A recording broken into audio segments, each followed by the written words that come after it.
Okay. Hello YouTube. This is Tetson.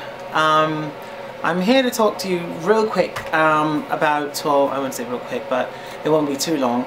I got in a load of emails and I'm so sorry I've taken so long to reply, but I've been so busy with class and work, you know, life.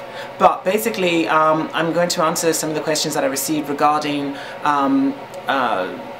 schizophrenia and how to deal with day-to-day activities and people who are trying to progress once they started, you know, the medications and they're not sure and different things like that. So I remember one email was from a girl and I forgot her name, so I won't say it wrong. It starts with an E, and you'll know I'm talking to you because I told you I put it in the video because I responded to your email.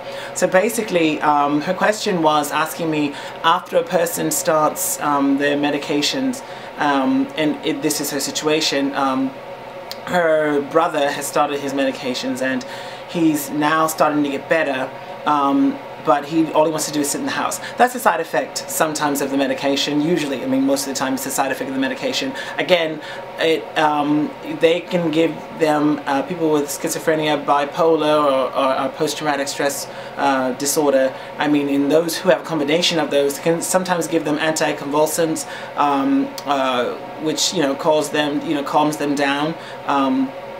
Anticonvulsants, of course, are given to people who also suffer from seizures, and what it does is, you know, it slows down, dulls the receptors and slows down the reaction between the synapses, so the brain doesn't, you know, do too much. So in the total, I'm so sorry, I'm getting my words mixed up. What happens in the end is the brain slows down. So everything slows down, which causes the person, instead of reacting so fast or getting so irritated or agitated, whether it be from schizophrenia, bipolar, or the post-traumatic stress disorder, it causes them to calm down, because when the brain isn't so stimulated, therefore the all-over effect is to have everything dull and be calm. So that's why your brother might be a bit sedentary, which means, you know, to be usually sitting down still, inactive, and to combat that, you can speak with a psychiatrist and mental health provider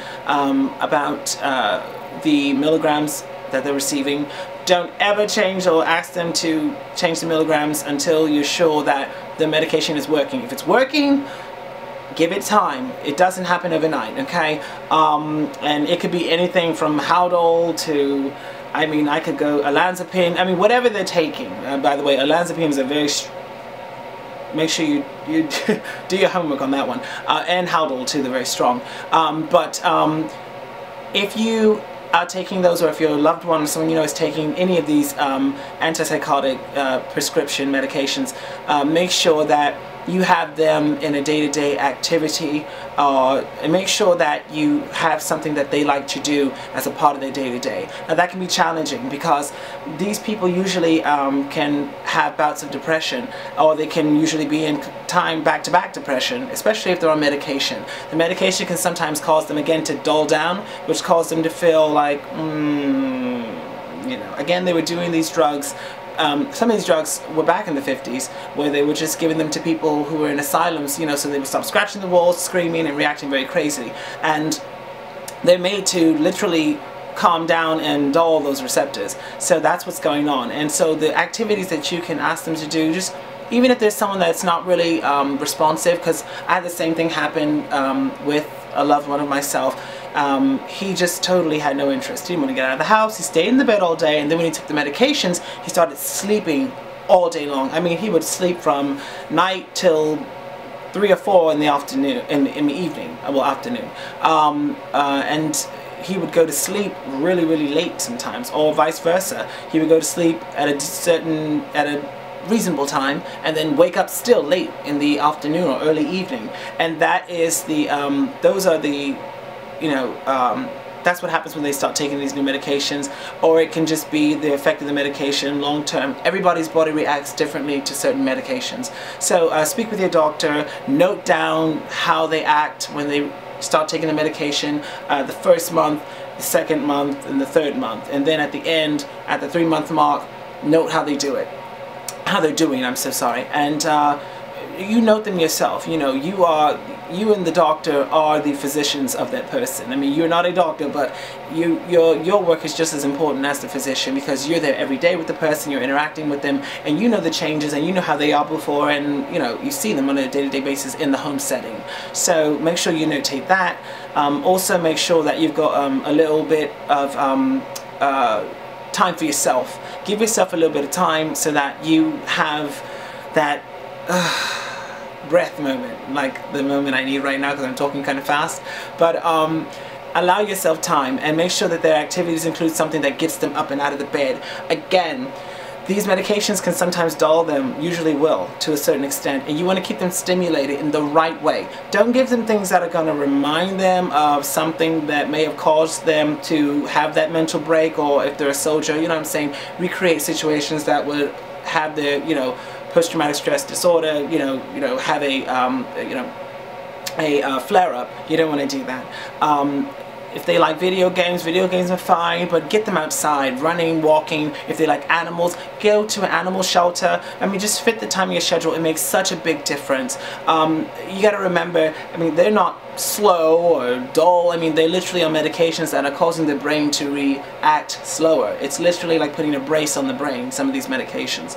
And then some of these individuals without medications are having the same effect. So you want to make sure that you are catering to their psychological needs with the medication, but also they're still human beings, and human beings need to be stimulated, and they still need to know that there's a world out there and that they are a part of it, because remember, there's another world going on in their psyche. You can take them to a gym. Gyms are really great. Make sure that they are comfortable being around certain people, certain individuals that have mental disorders, or they suffer from psychotic episodes.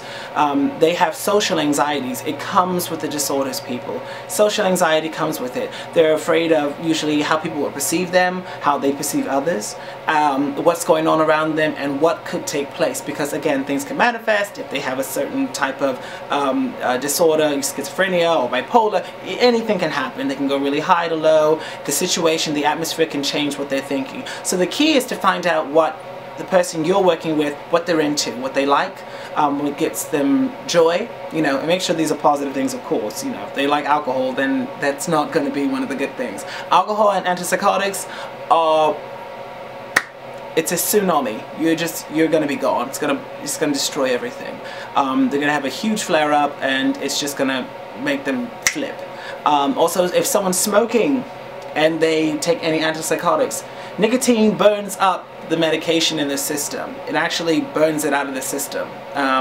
It eats it out of it. Nicotine just does that. So if someone's taking any pills and they have a nicotine problem, really work, pray on it, and slowly try to wean them off, especially if you're the one getting them this sick, because it calms them down. But don't buy them fags if you know it's gonna, cigarettes, sorry, if you know it's gonna make them, hyper, and also it's gonna burn out that medication. And depending on the dose of milligrams they're taking, if it's not that strong anyway, don't have them smoke, a whole pack, and then, or however many, and it just burns out the medication, and they're just back at, point A.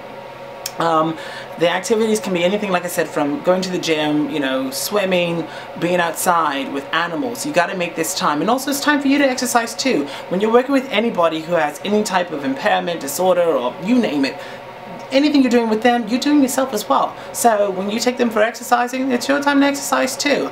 Also remember that this is not something that you have to place yourself under. You're working with them. The biggest mistake that people make when they're working with loved ones who have any mental condition is that they usually place themselves in the condition and in the situation with their loved one. Naturally you'll do that, but you have to become abstract. You have to allow yourself to say, this is taking place, I'm here to help, I will be there with them, but I am not going to be in this depressive state. I'm not going to allow their flare up today to make me mad. Yes, she got angry, or yes, he lashed out, or yes, they said something that hurt my feelings, but I know this is going to happen. This is a part of their mental condition, okay? And as a nurse, I've dealt with it for years. So you will learn, it'll take time. It's not easy and you never like it, but it will get better with time. don't listen to everybody. Again, the physical, I know we're talking about physical activities, but I feel the need to say this because I get so many emails about people saying, oh, you know, people keep telling me at some point you're just going to put them in a home and, you know, just prepare for the worst. You always prepare for the worst in life. You never know what's going to happen. That's just human, that's the human experience, okay? One day at a time. I can't stress that. One day at a time. Love them, be there for them, support them, but remember you first. Without you, there is no helping them. Okay, guys? So, any other questions, feel free to email me, inbox below. I will leave some information, I don't know what, but it'll be there. And please email me with any questions. I pray that I'm helping someone, and I am more than happy to keep making videos if you guys keep supporting, and I will answer more emails at the next video. So, subscribe, and I forgot what the box is, and support. Thank you guys so much. God bless all of you. Take care of your loved ones.